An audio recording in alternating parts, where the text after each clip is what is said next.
Hinihintay pa ang permit mula sa Food and Drug Administration para maging available sa merkado ang bakuna kontra African Swine Fever.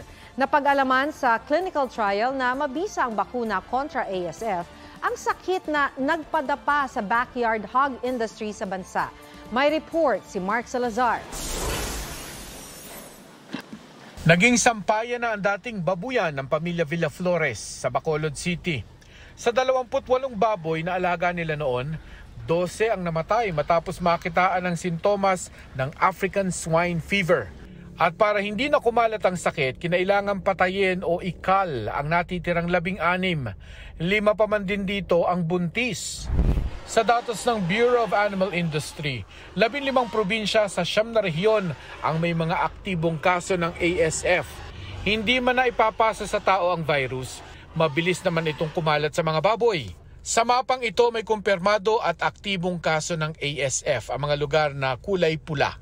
Pink kung naresolba na ang ASF pero katabi ng lugar na may ASF pa. Yellow kung walang report ng ASF pero mataas ang banta na magkaroon. Dark green kung walang report at mababa ang tsansang magkaroon ng ASF. Sabi ng Philippine Statistics Authority, nasa 10.18 million na lang ang populasyon ng mga baboy sa bansa mula sa 12 million bago tumama ang ASF.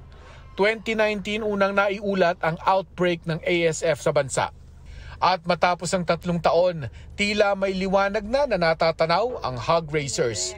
Napatunayan sa natapos na clinical trial sa 6 na farm sa Luzon, epektibo ang bakuna kontra ASF. Walang side effect or ill effect ang bakuna kasi ang ginawa sa safety trial 10 times the normal dose ang binigay natin sa baboy at walang nagkasakit or wala mang namatay until the end of the trial.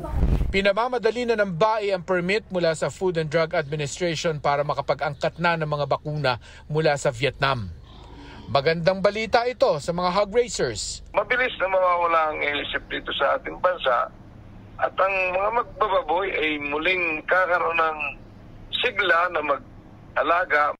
Yun nga lang, hindi libre kundi ibebenta sa merkado ang bakuna. Kung wala silang pondo at kulang ang kanilang bibiling bakuna, hindi pa rin matatapos yung problema natin sa ASF. Pag-aaralan daw ng Department of Agriculture kung paano makatutulong ang gobyerno sa mga backyard raiser na walang pambili ng bakuna. Ayon sa PSA, 76.5% ng swine population ay mula sa maliliit na producer, 22.3% mula sa commercial farms at 1.2% mula sa semi-commercial farms. Hindi pa natin masasabi sa ngayon yan, but posibilidad na depending on sa presyo, the government can intervene. Mark Salazar, nagbabalita para sa GMA Integrated News.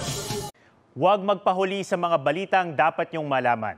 Maaring mapanood ang State of the Nation at iba pang newscasts sa youtube.com/GMA News. I-click lang ang subscribe button. Sa mga kapuso naman abroad, maaari kaming masubaybayan sa GMA Pinoy TV at www.gmanews.tv.